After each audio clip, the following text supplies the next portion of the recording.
Good morning. Joe here. I got my coffee. Let's talk about some cards and stuff.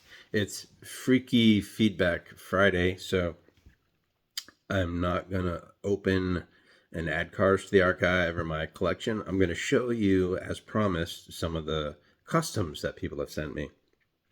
And then I will answer the two questions that came in this week. So let's get right at the customs. So first, I got this purple 911 from Joe Zero, and it's a pretty simple custom. It's been changed to purple, and the wheels have been painted. But it means a lot to me because it was the very first custom that anybody ever sent me. Then later on, I kind of commissioned him to do this EV Hummer, and he turned it into this. Probably the most elaborate and coolest custom that I have. One of a kind. Wastelands redo. I love that one. Some other ones. Santa Slow Dog. Hello, Santa. Sent me this Dodge D100 in black. And it is signed. And I kept this one carded. This one game carded in this, I believe, I don't remember if it came in this case or not, but I keep it in a case because it's very important to me.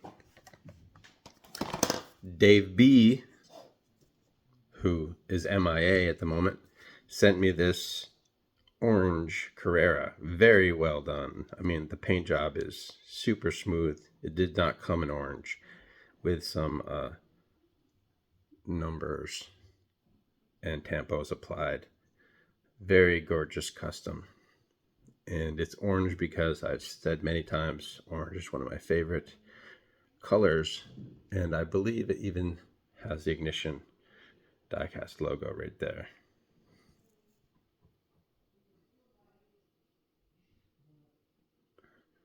Thank you, Dave.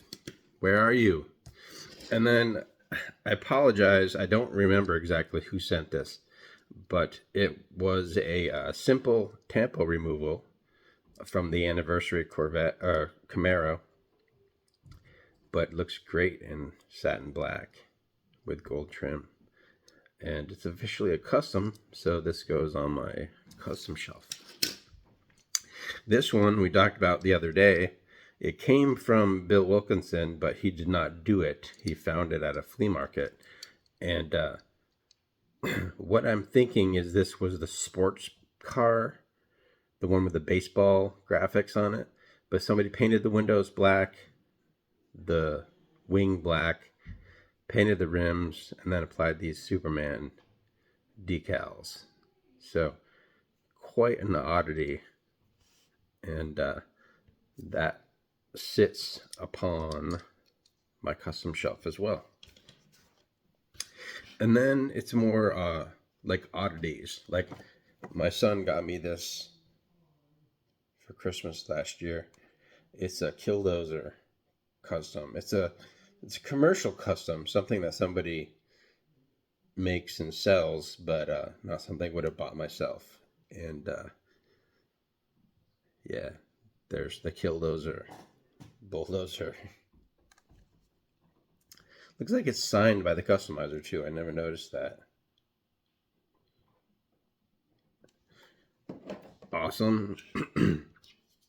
This old Corvette was found in our backyard, and I'm assuming one of my kids was playing with this out there, like old school style, like when kids played with toys outside in the dirt. And this was unearthed by the lawnmower, and I rinsed it off, but it's got quite a bit of weather damage.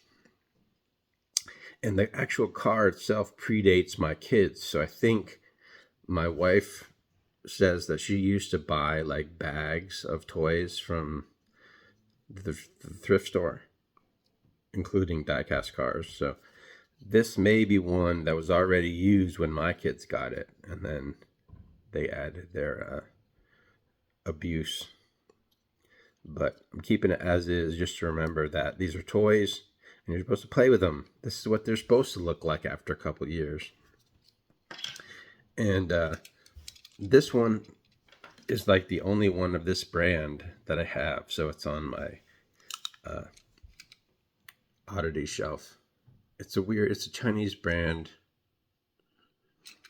I don't remember what it is, but it's a one-off. It's pretty high quality. I know people collect these, but I don't.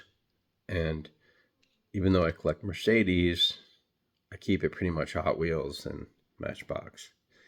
And this one is the only one of this brand. Can anybody guess what brand this is? I don't recall off the top of my head, and it doesn't say on the bottom, so I had to research it to even figure that out.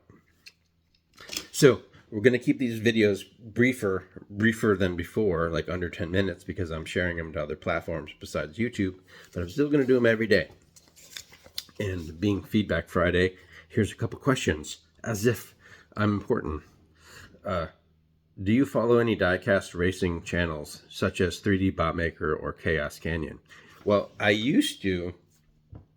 About 3.5 years ago, I was a big fan of Ghost Jerker's channel, like his classic, like 5-lane or 6-lane speedway. I actually basically stole his idea for the Ignition Diecast physical store. We had a table set up in the middle of the store with the 6-lane raceway set up, pretty much inspired by Ghost Jerker.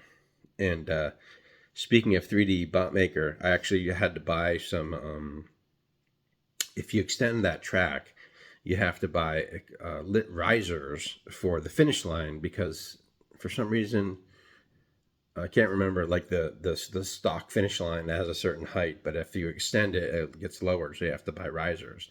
And I bought those from 3D Botmaker from his web shop. He 3D printed them or whatever, and it was perfect. Worked out great. I have watched some 3D Botmaker races, but honestly, these days I don't have a lot of time to watch content. I subscribe to maybe 30, 35 YouTube channels, but on a daily basis, typically I don't watch any because I just don't have the time. I make these videos and I have to publish them. I have a job and other responsibilities. So it's usually on the weekends I try to catch up. And it's like I prioritize the channels that I've been following for a long time, like Hotline of Diecast, Santa Slow Dog, Joe Zero. But there's just so many. And we only have so much time in the day, you know what I'm saying? Put this over here so I don't knock it over. The other question is kind of long form, but I'll be brief. Do you want your collection to be worth more than retail or less than? Honestly, this sounds like bullshit. It sounds like I'm being righteous or holier than thou. But I really don't ever really think about the resale value of my collection, because I'm pretty cynical. So I know that someday I'm going to die and my kids are going to inherit this, and they're going to be like, what the hell? What a weirdo. And they're not going to know what to do with it. Probably going to unload it. If they don't keep it, my youngest son may keep it. But if they wind up selling it, they're probably just going to sell it in mass for way less than what it's worth. I figure I've probably spent $5,000 on cars, because all the really nice ones that I have been gifted to me, or I lucked out and got them at retail prices. So I have a lot of cars that I probably spent $5,000 on, and honestly, it might be worth $10,000. I don't know, but my kids will not get that, and they'll be lucky to even get $5,000. And so I don't really think about resale value that much, and I'm kind of a cheapskate. Like, I brought this out just as a for instance. The pink Roxy Chase from the Race Day series. This is still selling on the card for like $180. And I've seen it listed. people asking as much as $250, which is ludicrous. When I first saw this announced, I thought, great, I'm never going to get that. And I'm certainly not going to pay more than $20 for one. But I lucked out and I pulled this from a case. So I got it for cost, basically like $750, $850. And I did not have to pay an exorbitant amount for it. And I've since gotten offers, even loose, for like $100 for this. But I just wanted it. I wanted the green one and I wanted the pink one, so they had them all. And I don't really care. It's just a diecast car. It's a toy car, just like the green one. So this should not be worth any more than the green one. And because it's scarce, people are putting a value on it, and it's just like not on my radar. If someone posts multiple cars for $20 and everyone does buy it, what is that car worth? Most of this question, let me read on. My point is nobody knows who's getting the cars before them and what they will do with them. Assumptions are very ridiculous when you realize that only buyers set prices, not sellers. That's the key point, and that's pretty much the overriding idea that I try to keep in mind, is that scalpers can ask whatever they want, but until someone buys it, until someone pays that price, we don't know what it's worth. So buyers set the price, not the sellers. And a very wise person once commented, I saw this on Facebook before I left Facebook, cars are worth exactly what people are willing to pay for them. So if someone is willing to pay $180 for this car, then I guess it's worth $180. If someone is willing to pay $8 plus shipping for a mainline, then I guess that's what it's worth. I kind of have my own collecting fascinations. Like, here's another one. This Red Bull Racing F1 car, still pretty hot. It's at least a $3 or $4 car, even though it sells for $1.18 in certain stores. I have zero interest in F1, and I do not collect F1 cars. But I look for this because it's so hot, and I have that reseller bone. I mean, I have a web shop and stuff, so I try to grab those when I see them and resell them. But I don't care about it. So I wouldn't pay more than $1.18 for that car. And I have paid $1.18 for this car, and I still don't want it because I just don't collect these. So everything's relative. And to answer this question, cars are worth exactly what people are willing to pay for them. The buyer sets the price.